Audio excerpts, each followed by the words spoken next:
Guys আপনাদেরকে একটা জিনিস দেখাচ্ছি, দেখেন এটা হলো সম্পূর্ণ হলো পাকা করা, এটার মধ্যে পাথর দেওয়া, হ্যাঁ ঢালাই সিস্টেম করা, কিন্তু দেখেন এই যে খেজুর গাছের মধ্যে কী সিস্টেম হয়েছে। আবার এই জায়গাটার ভিতরে খেজুর গাছের ফুল, এই যে খেজুর গাছের ফুল দেখছেন, মাশাআল্লাহ কত সুন্দর। আর এনে প্রতিটা গাছের গোড়ে গোড়ে পুকি আইছে, হ্যাঁ একটা জঙ্গলের মতন, এনে কুকুতে বাসা করছে। এই যে খেজুর গাছের ফুল,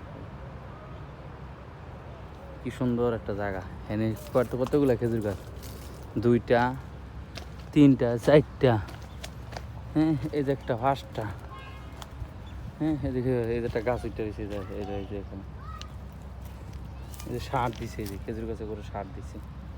এগুলো হলো সাদা পাথর, আশ্চর্যের মতন জায়গা। এই যে একটা জঙ্গলের মতন গাছ, এই যে কি সুন্দর, একদম সফট। এই যে খেজুর গাছ, এই যে খেজুরের ফুল, এগুলো হলো ছেলে গাছ।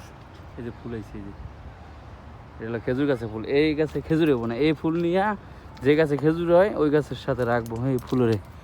যে কত এই যে হ্যান থেকে পুকি উড়ে নিয়ে বন লইব।